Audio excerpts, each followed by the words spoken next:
You're watching 11 Alive Morning News. 11 minutes of nonstop news starts now. Kicking off your 11 minutes of nonstop news on this Tuesday morning. The news, traffic, and weather you need to start your day off. Chesley?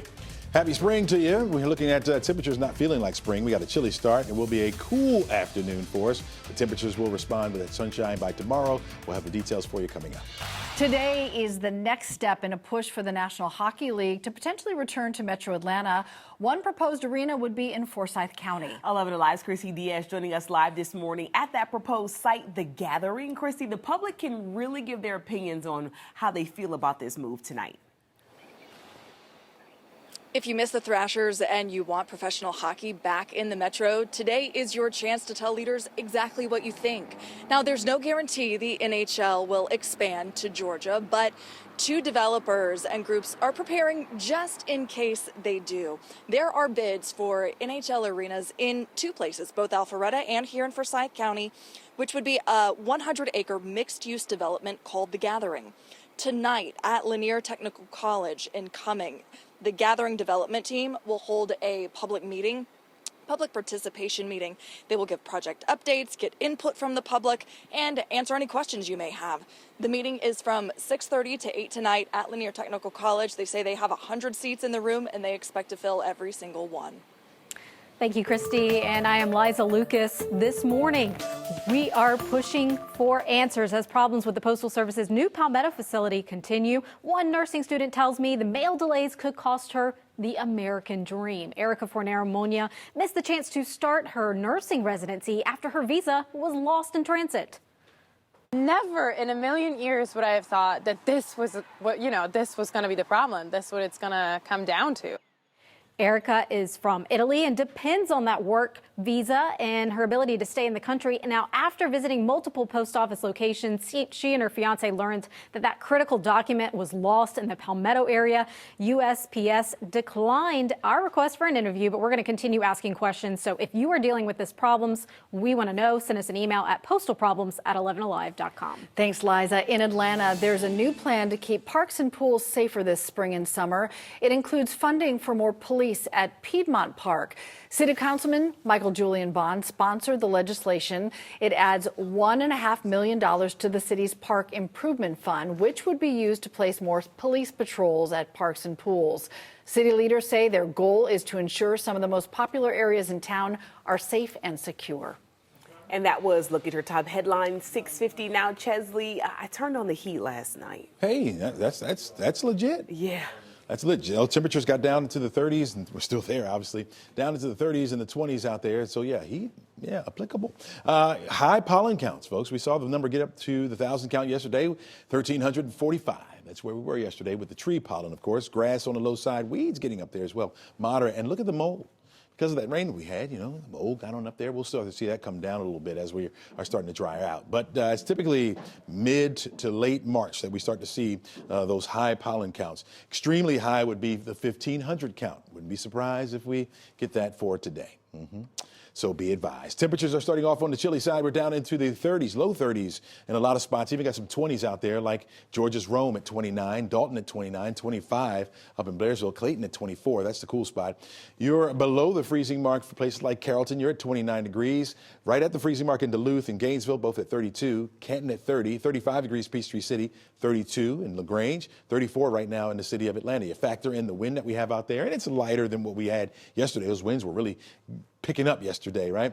Today, about 10 miles per hour, so it feels like the 20s out there, so you definitely need to bundle up. If you're going to be standing outside for some time, you may want to put on the gloves and the hat and the scarf, right? You may be thinking, man, it's spring. I'm not supposed to be wearing this, but it's pretty chilly this morning. 58 degrees will be your afternoon high temperature, so hold on to that light coat. You may need that. It will be on the cool side. That's about a good 10 degrees below where we should be for this time of year. Not much going on throughout the southeast except for high pressure that's building in. And so we'll be sitting pretty for the next couple of days, although changes come by the end of the week. This purple that you see in here, my favorite colors, indicates the drier air that's over us as we head through the week. You'll notice by Thursday some of that blue starting to enter in, still dry. But some of those clouds will start to fill in, and then here comes the moisture as we head into Friday. That's going to linger into Saturday morning, so that's when we're expecting the rain to be around. Forecast track model shows not much for today. Not much again tomorrow. We're looking good. Temperatures getting on up there for tomorrow. Thursday morning, we start off that way, but by the time we get to the afternoon, that's when we start to see some of those clouds begin to build back into the area. No rain coming out of those clouds at all for today.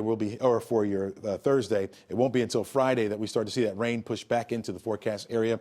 Looking at some scattered showers that will linger through the overnight going into Saturday morning. By Saturday afternoon, that's when we're expecting that to begin to push out of the area. That'll set us up for at least the second half of the weekend to be on the dry side. You see Saturday, 30% chance of the rain, 67 will be the high, back to the 70s by the time we get to Sunday, and we'll hold on to that for the start of the work week next week. Crash, over to you. At 10 o'clock this morning, GDOT crews will close a 2-mile section of South Cobb Drive from Fairground Street to Cobb Parkway. Now, crews are going to work to replace a drainage culvert that's been in place since World War II. Now, this is going to impact traffic all around Dobbins Air Reserve. Work is expected to take about 2 months, and of course, the detours are up. They're basically going to put you on South Marietta Parkway, Highway 120. We call it the South Loop. That'll get you east and west over to Cobb Parkway or 75. But don't be afraid to use Atlanta Road on the backside of Dobbins. That'll get you to Windy Hill and back over to Cobb Parkway or 75 as well. Aisha?